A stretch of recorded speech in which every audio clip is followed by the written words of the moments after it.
There is a paradox at the heart of human life. The harder we cling, the heavier we feel.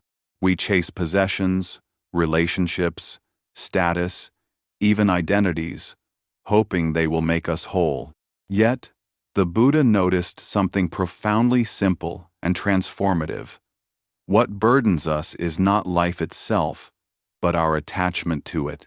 And the path to real freedom begins, not with acquiring more, but with learning how to let go. When we hear the phrase, letting go, many assume it means abandonment, indifference, or apathy. But in Buddhism, letting go is not rejection, it is liberation. It does not mean we stop caring, but that we stop clinging.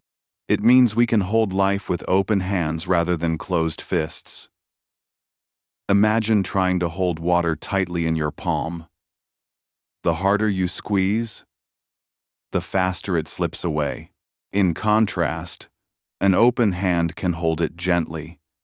That is the art of letting go. The Buddha taught that the root of suffering is tanha, craving, or attachment.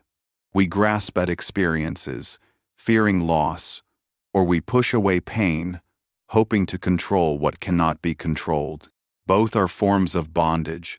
To let go is to recognize that everything is impermanent. People change, seasons shift, emotions rise and fall like waves. By accepting this truth deeply, we loosen the chains that bind us. But letting go is not easy.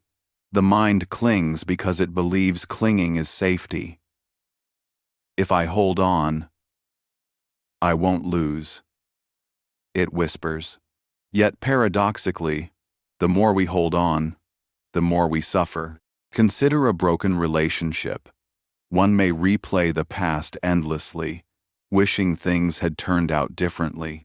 But this grasping only prolongs the pain. The Buddha's wisdom teaches us to breathe into reality, to see clearly that what has passed is gone.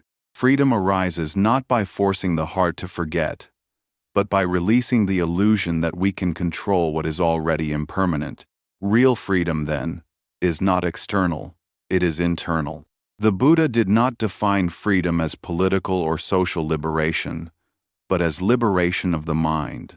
One can live in comfort and still be enslaved by desire.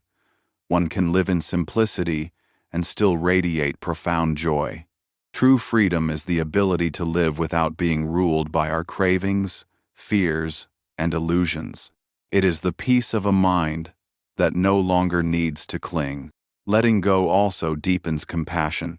When we release attachment to how things should be, we begin to see others as they truly are. We no longer demand that people fit our expectations. This creates space for genuine love, love without conditions, love without fear of loss. As the Buddha said, to let go is to be free, and in freedom, love flows naturally. The path toward letting go requires practice. Meditation is one of the most powerful tools, not because it erases thoughts, but because it teaches us to watch them rise and fade without attachment. Each breath is a reminder. Inhale, receive the present. Exhale, release what is gone. Slowly, the mind learns that it does not need to chase or resist. It can rest. Letting go also means trusting the unfolding of life. The Buddha reminded us that clinging is rooted in ignorance, in the mistaken belief that permanence exists. Once we see clearly that everything is a dance of change, we can meet life with openness.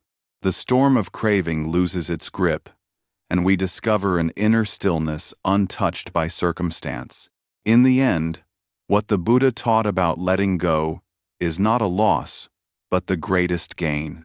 By releasing attachment, we uncover a freedom that was always there.